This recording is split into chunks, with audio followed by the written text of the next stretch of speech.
Gloire à Jésus, gloire à toi, l'Éternel Dieu des armées. Mes bien-aimés, je vous salue tous au nom de Jésus-Christ de Nazareth. Sois bénis, mes bien-aimés. Notre message de cet après-midi est intitulé L'influence du serpent. Notre sous-titre est Sagesse et compréhension. Sagesse et compréhension. Mes bien-aimés, nous allons prier. Et Père, dans le nom de Jésus-Christ de Nazareth, il est écrit, si quelqu'un d'entre vous manque de la sagesse, qu'il la demande à Dieu, qui donne à tout simplement et sans reproche, et elle lui sera donnée. Notre prière est de s'approcher de toi, ô Dieu, avec un cœur humble et ouvert, en reconnaissant que nous n'avons pas toute la réponse et que nous avons besoin de tes conseils et de tes directives, d'une puissance supérieure qui vient de toi. Ta miséricorde, Père éternel, nous couvre, nous sécurise pour l'unique gloire de ton nom. Que ton sang, Père éternel, mon Dieu, mon roi, Papa, nous sanctifie, que toutes les paroles qui sortiront à travers nos bouches viennent de toi. Et que pour convaincre et pour corriger, Seigneur Jésus-Christ, tes enfants, et que l'intelligence, mon Dieu, mon roi, qui vient de toi, puisse nous accompagner durant notre message, et cela au nom puissant de Jésus-Christ de Nazareth. Dans le nom puissant de Jésus, je viens me lever contre tout esprit d'interférence, tout esprit de la distraction qui ne glorifie pas ton nom. Je viens le chasser au milieu de nous, et cela au nom puissant de Jésus. Que ta main puissante demeure au milieu de nous pour l'unique gloire de ton nom. Laisse que la gloire et la puissance reviennent à toi seul, l'unique et véritable Dieu. Amen. Mes bien-aimés, dans le Seigneur, j'ouvre un peu la parenthèse. Le serpent a été un symbole de sagesse et de compréhension mondaine tout au long de l'histoire et de la littérature. Dans l'Égypte ancienne, le serpent était un symbole de sagesse, de connaissance et de renaissance. On croyait que le serpent était au courant de tout et pouvait prédire l'avenir. Les anciens Égyptiens cherchaient des conseils au serpent et afin de trouver les bons chemins de la vie. Et portaient souvent des symboles de serpent pour se protéger et les rapprocher du but ultime de la vie éternelle. Être sage et avoir une compréhension globale ont toujours été considérés comme des traits importants pour les êtres humains. Elles sont considérées comme des caractéristiques essentielles qui nous permettent de faire des choix éclairés et de mener une bonne vie. Elles peuvent nous aider à apporter des jugements judicieux et à inventorier nos tâches et nos décisions et avoir un aperçu des sujets plus complexes. Ces traits peuvent également nous fournir des outils pour naviguer plus efficacement dans nos vies et dans le monde qui nous entoure. La parole de Dieu nous enseigne que la sagesse est un grand don donné par Dieu, et ce n'est qu'à travers lui que nous pouvons atteindre la vraie compréhension. Je ferme la parenthèse.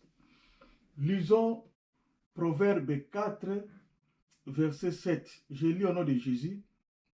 Voici le commencement de la sagesse, acquiert la sagesse, et avec tout ce que tu possèdes, acquiert l'intelligence.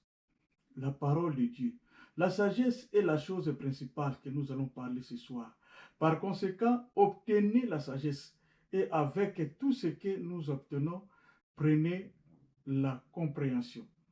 Dieu veut que nous recherchions tous sa sagesse et sa compréhension, afin que nous puissions accomplir sa volonté et utiliser notre connaissance et notre perspicacité pour servir les autres.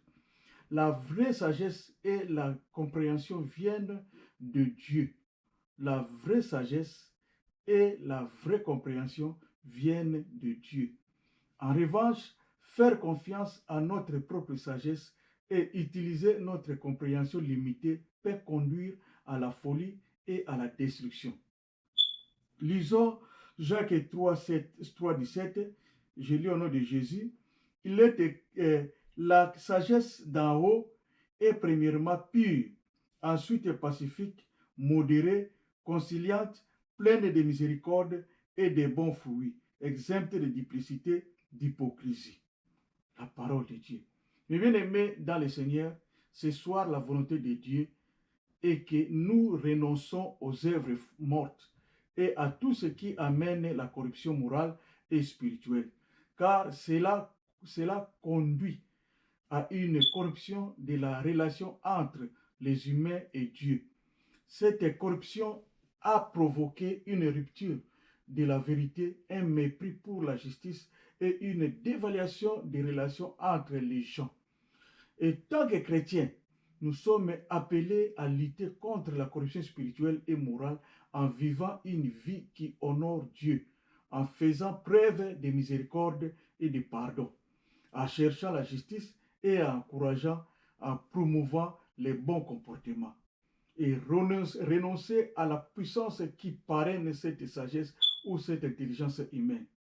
Quelle que soit leur domination, une prière, mes bien-aimés, fervente et autoritaire de Jésus, de juste, a une grande efficacité pour détruire la duplicité, l'hypocrisie, la sagesse et la connaissance mondaine. Mes bien-aimés dans le Seigneur, avoir l'intelligence et la sagesse est très important dans la vie d'une personne. La parole de Dieu nous recommande d'être une nouvelle créature, c'est-à-dire naître de nouveau et de l'esprit. C'est l'esprit qui nous place en bonne relation avec Dieu. Donc, c'est rompre l'ancienne habitude par laquelle nous dépendons de la sagesse et de l'intelligence humaine. S'adapter d'une nouvelle vie avec Jésus-Christ. Donc, de tout recommencer. Peut-être une expérience passionnante et enrichissante pour certaines personnes. Oui, beaucoup de gens préfèrent s'appuyer sur la sagesse et sur l'intelligence mondaine. Lorsqu'ils prennent des décisions, c'est parce qu'ils croient que le cerveau humain est capable de traiter des pensées et des idées complexes, peut rapidement reconnaître les modèles et les connexions, et peut utiliser l'intuition et l'expérience pour tirer des conclusions plus précises que les machines. La sagesse humaine et la compréhension globale sont des ressources inestimables dans la vie, car elles peuvent nous aider à prendre des décisions éclairées, à anticiper les défis futurs et à reconnaître les opportunités que l'intelligence artificielle pourrait ne pas détecter. Il est important de reconnaître que la sagesse humaine et la compréhension ne peuvent nous amener qu'à tout ce qui se passe au siècle présent. Peu importe à quel point nous pouvons être intelligents ou bien informés, notre compréhension limitée et notre mémoire faillible peuvent être incapables d'explorer suffisamment un problème ou de reconnaître une situation en développement.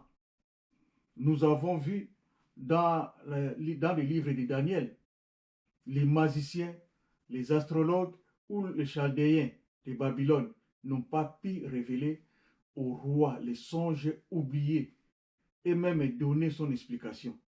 Dans ces cas, la technologie et l'intelligence artificielle peuvent compléter la sagesse humaine, ce qui nous aide à voir la situation dans son ensemble et à mieux comprendre certains sujets. Alors que la parole de Dieu est un texte sacré qui contient de la sagesse et des conseils pour les personnes de foi en Jésus-Christ. Il n'est pas spécifiquement écrit pour aborder les questions particulières qui viennent avec l'intégration de la sagesse humaine et de la compréhension globale avec l'utilisation de la technologie et de l'intelligence. Mais néanmoins, il existe de nombreux principes applicables dans la Bible. Exemple, Proverbes 3, 5 et 6. Confie-toi à l'Éternel de tout ton cœur et ne t'appuie pas sur ta sagesse. Reconnais-le dans toutes tes voies et il aplanira tes sentiers. La parole de Dieu nous encourage à faire confiance au Seigneur de tout notre cœur et à ne pas nous fier à notre propre compréhension. Être humble et rechercher la sagesse de Dieu avant de prendre une décision. Même si nous avons accès aux dernières technologies ou à l'intelligence artificielle, il faut se fier, il faut se confier à Dieu. Ecclésiaste 9, 10 est en train de nous dire de plus. Ézéchias 9, le chapitre 9, verset 10 est en train de nous dire tout ce que ta main trouve à faire avec ta force, fais-le. Car il n'y a ni œuvre, ni pensée, ni science, ni sagesse dans le séjour des morts où tu vas. Ce verset nous rappelle que nos actions sont importantes et que nous devrions réfléchir attentivement à toutes les décisions que nous prenons. Dans ce contexte, l'utilisation à la fois de la sagesse humaine et de la technologie de l'intelligence artificielle peut aider à faire en sorte que les décisions soient bien informées et prises avec toute information disponible. En fin de compte, il est important de se rappeler que l'intelligence humaine peut offrir de la valeur, mais doit être utilisée sous soumission à la sagesse de Dieu. Par conséquent, se fier aux connaissances du monde sont variées et peuvent être à la fois positives et négatives. Une des principales conséquences est que les gens peuvent avoir les opinions différentes sur un sujet donné, ce qui peut conduire à des conflits et à des tensions, bien que la sagesse du monde puisse aider à trouver des solutions à des problèmes concrets. Elle ne fournira pas une guidance spirituelle ou éthique. Il peut être difficile de déterminer ce qui est correct ou juste, car c'est une question subjective qui nécessite une analyse approfondie et beaucoup de réflexion. Par exemple, en se fondant sur la sagesse du monde, les gens peuvent être influencés par des informations inexactes ou trompeuses qui n'ont pas été évaluées et analysées correctement. Enfin, certains peuvent recourir à l'utilisation abusive des connaissances du monde pour justifier leurs actions et prendre des décisions qui peuvent être inappropriées ou injustes. Si nous méditons à la maison Luc chapitre 21, 5 à 24, nous allons comprendre, Dieu va nous inspirer beaucoup de choses. Mais nous allons lire dans Luc chapitre 4, verset 8. Il est écrit dans Luc chapitre 4, verset 8, « Vous adorerez le Seigneur votre Dieu et vous ne servirez que lui seul. Sur ce, tes jours seront en sûreté. » Dans Ésaïe 33, 6. Tes jours seront en sûreté. Dieu est pour nous un refuge, ça c'est Psaume, et un appui, un secours qui ne manque jamais dans la détresse. Jean 14, 6, Jésus nous dit, « Je suis le chemin, la vérité et la vie. Nul ne vient au Père que par moi. » Mais bien aimé, personnellement, je crois que si nous embrassons les changements et osons d'essayer la pure sagesse et intelligence, nous vivrons la vie au maximum. Nous vivrons la vie au maximum. Mais bien aimé, l'apôtre Paul est en train de nous exhorter sur la vraie sagesse. Dans 1 Corinthiens 2, versets 9 à 13, je lis au nom de Jésus-Christ. Mais, comme il est écrit, ce sont des choses que l'œil n'a point vues, que l'oreille n'a point entendues, et qui ne sont point montées au cœur de l'homme, des choses que Dieu a préparées pour ceux qui l'aiment. Dieu nous les a révélées par l'Esprit, car l'Esprit sont de tout, même les profondeurs de Dieu, lesquels des hommes, en effet, connaît les choses de l'homme, si ce n'est l'Esprit de l'homme qui est en lui. De même, personne ne connaît les choses de Dieu, si ce n'est l'Esprit de Dieu. Or, nous n'avons pas reçu l'Esprit du monde, mais l'Esprit qui vient de Dieu, afin que nous connaissions les choses que Dieu nous a données par sa grâce. Et nous en parlons non avec des discours qu'enseigne la sagesse humaine, mais avec ce qu'enseigne l'Esprit, employant un langage spirituel pour les choses spirituelles. Mais bien aimés dans le Seigneur, ceux qui ont la sagesse et l'intelligence humaine sont caractérisés par le discernement, la compréhension, la lucidité et la capacité de penser de manière critique. Et ils ont une curiosité extrême. Ils veulent savoir tout et orientent leur vie autour d'une appréciation, d'une nouveauté et d'une forte envie d'explorer, de découvrir et de grandir. Ils ont besoin de combler les lacunes en matière de connaissances et veulent savoir ce que les autres pensent et font. Nous allons voir ce genre de personnes s'attachent souvent aux gens qui prospèrent, peu importe l'origine de leur prospérité. Ils ont le pouvoir de rester calmes, ce genre de personnes, sans laisser emporter par de fortes émotions de puissance et de désespoir. Ils ont la capacité d'être détendus et calmes face à des difficultés. Et ils ont une qualité mentale de comprendre et de gérer des concepts abstraits et d'utiliser leurs connaissances pour manipuler son environnement. Selon la parole de Dieu, la vraie sagesse commence par la peur de l'Éternel et un engagement à vivre selon la parole. Donc, le livre de Jacques est en train de nous déclarer, si l'un d'entre vous manque de sagesse, qu'il la demande à Dieu qui donne tout simplement à tout sans reproche, et elle lui sera donnée. Mais bien aimé, grâce à la sagesse et à l'orientation divine, nous pouvons acquérir une meilleure compréhension de notre monde, naviguer dans les épreuves et les tribulations et vivre dans l'obéissance à Dieu. Cependant que la sagesse et l'intelligence d'en haut sont une source du salut. La crainte de l'Éternel, c'est là les trésors de Sion. Donc, de connaître les mystères de Dieu dans lesquels sont cachés tous les trésors de la sagesse et de la science. Cela est pur, l'intelligence et la sagesse qui vient de l'Éternel. Cela est pur. Cette personne qui a cette sagesse-là a l'intégrité morale et spirituelle. Cette personne combat la corruption et la fraude. Elle est ensuite pacifique.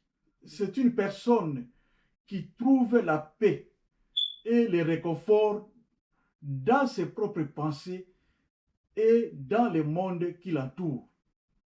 Elle est modérée. C'est une personne qui fait preuve de sagesse et de raisonnement dans ses décisions et essaie généralement de trouver un compromis entre oppositions et adopte une approche plus calme et plus rationnelle lorsqu'il affronte des questions controversées.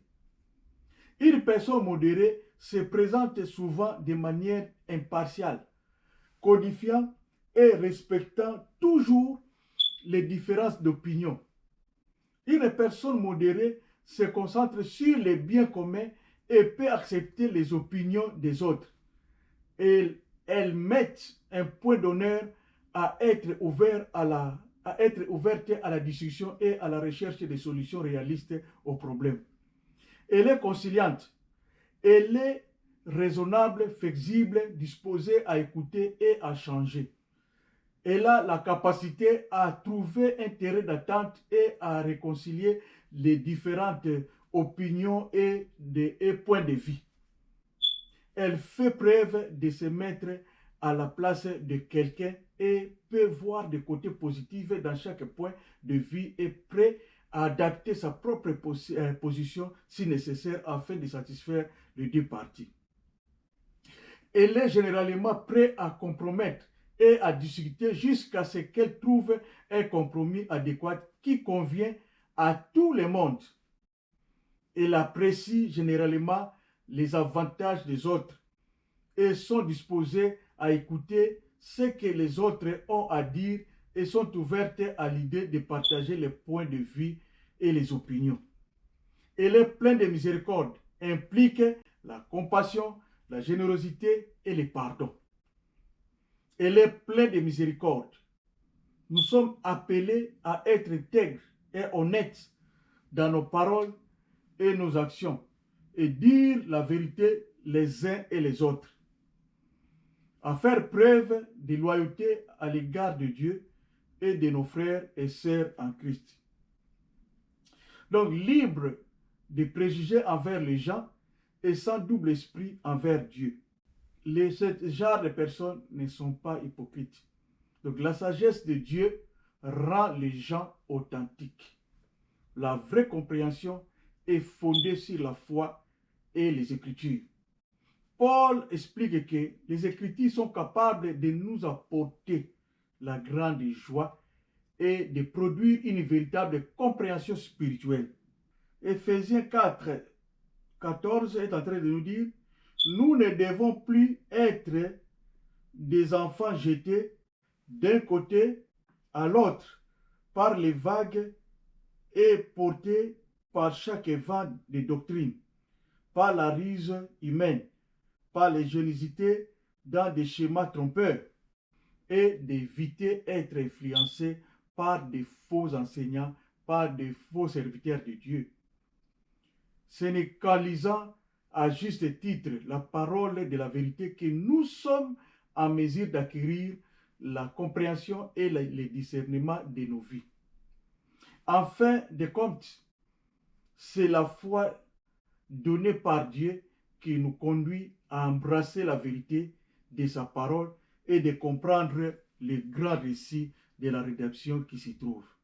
Sur ce, d'autres sont fortement en désaccord sur ça. 1 Corinthiens 2, versets 1 à 16, 1 Jean 4, 1, Osée 4, 16 et 4, 6 est en train de nous dire, puisque nous avons rejeté la connaissance, je vous rejetterai et vous serez dépouillés de mon sacerdoce. Ce passage est un avertissement de Dieu à ses enfants qui les connaissent et qui sont égarés de ses voies et ont suivi des faux dieux et les faux enseignants. Bien-aimés, n'ajoutez pas foi à tout esprit. Sincèrement, il encourage les individus à examiner et à tester toutes les croyances spirituelles avant de les accepter, en s'assurant qu'elles sont conformes aux principes énoncés dans les Écritures. Ces principes est réitéré tout au long des Écritures, comme déclare la parole de Dieu, car de nombreux faux prophètes sont sortis dans le monde. L'Esprit de Dieu que Dieu nous a donné, qui nous donne l'assurance que Dieu demeure en nous et nous en lui. Donc Jean sait qu'il y a d'autres esprits, mais ils ne sont pas purs. Mais ce sont des menteurs et des trompeurs impies. Alors maintenant, Jean nous fait savoir la vérité qui nous permettra de tester si l'esprit vient de Dieu ou du malin. En testant les esprits de cette manière, nous pouvons éviter d'être induits en erreur par de faux enseignements ou des esprits hypocrites, et plutôt suivre les chemins qui mènent à une véritable croissance spirituelle et à l'édification. Comment est-ce que nous pouvons avoir la sagesse pure? Exemple, c'est par la prière. Si nous lisons Daniel 2 en entier, le chapitre entier là, nous allons comprendre beaucoup de choses. Mais aujourd'hui, nous allons lire seulement les versets 17 et 18. Je lis au nom de Jésus. Ensuite, Daniel alla dans sa maison et instruisit de cette affaire à Anania, Michael et Azaria, donc ses compagnons de prière. Les engagea à implorer la miséricorde de Dieu des cieux, afin qu'on ne fît pas périr Daniel et ses compagnons avec le reste des sages de Babylone. Et Dieu lui accorda un esprit supérieur. Oui, il existe de nombreux exemples de dirigeants qui cherchent une interprétation divine de leurs rêves ou de leurs visions tout au long de l'histoire. Mais dans la Bible, par exemple, le roi de Babylone cherchait l'interprétation de son rêve auprès de Daniel, un homme sage choisi par Dieu. De même, Pharaon d'Égypte a cherché l'interprétation de son rêve auprès de Joseph. Un autre homme sage choisi par Dieu, plus récemment des présidents américains tels qu'Abraham Lincoln et Franklin Roosevelt, sont connus pour se tourner vers la prière et demander l'orientation divine dans les moments difficiles. Ces exemples soulignent l'importance de chercher des conseils spirituels et de sagesse pour prendre des décisions importantes et faire face à des situations difficiles. Il illustre également le pouvoir de la foi et de la croyance pour façonner les cours de l'histoire. De plus, désirons avoir la sagesse et l'intelligence venant de Dieu nous aide à élargir nos horizons. Donc, de voir encore plus loin, à acquérir une nouvelle perspective et à devenir plus ouvert d'esprit. J'ai pu apprendre davantage sur la sagesse et essayer une nouvelle vie avec Jésus-Christ que je n'ai jamais eu auparavant. Mais cette expérience vraiment enrichissante et j'ai l'impression de progresser spirituellement en tant qu'enfant de Dieu. Il est écrit que la sagesse humaine en soi ne suffit pas à nous conduire au salut. Et bien aimé, Romains 1, 22 est en train de nous expliquer que bien qu'ils aient prétendu être sages, ils sont devenus fous. Donc ce passage met en évidence les sages de penser trop de nos propres capacités et de surestimer notre propre sagesse. Ce n'est que la véritable obéissance et la volonté et aux enseignements de Dieu que nous pouvons finalement être sauvés. En fin de compte, la parole nous enseigne que la sagesse humaine a de graves limites et ne peut pas nous apporter les vrais salut. Au lieu de cela, nous devons faire confiance à Dieu et rechercher sa sagesse afin d'avoir l'espoir d'un avenir meilleur. Que le Dieu de paix, mes bien-aimés, nous sanctifie lui-même tout entier et que tout notre être, l'esprit, l'âme et corps soient conservés irrépréhensibles lors de l'avènement de notre Seigneur Jésus-Christ. Celui qui a l'influence du serpent est un homme animal et ne reçoit pas les choses de l'Esprit de Dieu. Souvent, ils aiment se justifier. Ils aiment se justifier. Des exemples de la façon dont notre société a été impactée par la corruption spirituelle et morale comprennent une augmentation de la violence et de la criminalité, un déclin de la moralité personnelle et une érosion de la structure familiale traditionnelle. Nous avons constaté une augmentation de l'abus de drogue et d'alcool, une augmentation de l'inconduite sexuelle et une diminution de l'observance religieuse. Les gens sont plus susceptibles de négliger la valeur de la vie des autres, de faire preuve de manque de respect envers les autres et de ne pas tenir compte de leurs responsabilités et de leur engagement. Nous avons également constaté une baisse de la confiance et une augmentation de l'égoïsme, de la cupidité et de l'arrogance. En conséquence, nous avons assisté à une augmentation des tensions sociales et une rupture de la communication. Beaucoup de ces problèmes sociaux sont les résultats directs de la corruption spirituelle et morale. Mais bien aimés, dans le Seigneur, lorsque le Dieu de paix entre dans notre cœur, il retient les forces hostiles et offre du réconfort au lieu du conflit. Beaucoup de gens se sentent à l'aise et en sécurité en s'en tenant à ce qu'elles font déjà et savent. Donc, ils aiment rester dans l'ancienne vie.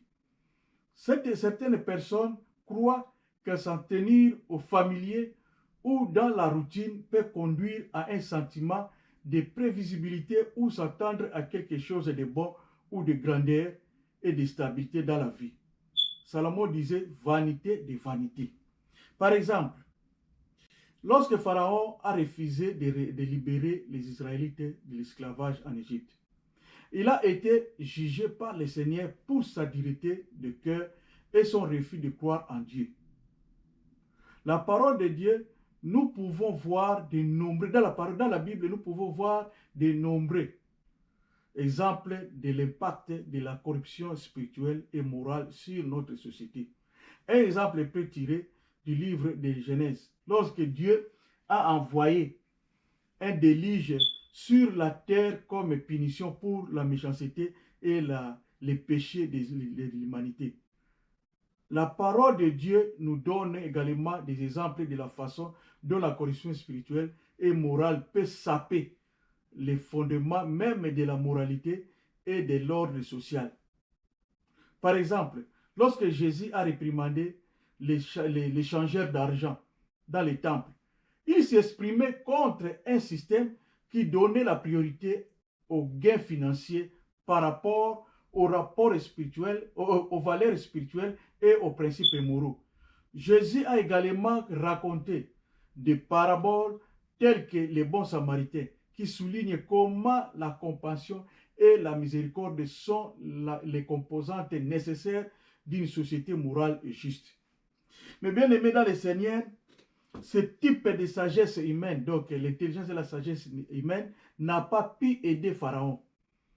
Pharaon eut l'esprit agité et il fit appeler tous les magiciens de l'Égypte et tous les sages. Il les raconta ses songes, mais personne ne put l'expliquer à Pharaon. Mais c'est Joseph qui s'est rendu vers Pharaon pour l'expliquer. C'est la même chose avec Daniel devant le roi de Babylone. Mais bien aimés, désirons la sagesse d'en haut peut nous conduire à de nouvelles compréhensions et à une nouvelle croissance spirituelle. Tandis que les métiers de la routine habituelle ou des puissances des hôtels familiales peut nous conduire à un sentiment d'imprévisibilité et d'instabilité. Il est écrit dans 2 Pierre 13 et 4, « Si vous avez goûté que le Seigneur est bon, approchez-vous de lui, pierre vivante, rejetée par les hommes, mais choisie et précieuse devant Dieu. » Puisque nous aimons les défis et essayons de nouvelles choses, qu'il est bon d'essayer quelque chose de nouveau et de briser nos anciennes habitudes pour une croissance future et une vie épanouissante. Mais bien aimés dans le Seigneur, la parole de Dieu nous déclare: combat les bons combats de la foi. Donc avec autorité que tu as, que nous avons dans nos maisons, par la puissance du Saint-Esprit, nous allons prendre l'autorité sur nous-mêmes et briser, chasser tous les esprits qui sont liés à l'influence de la sagesse et de la compréhension mondaine dans nos vies. Tu vas les briser et tu vas les chasser dans la prière dans nos maisons. Et c'est là, au nom puissant de Jésus-Christ de Nazareth, que Dieu bénisse sa parole. Amen.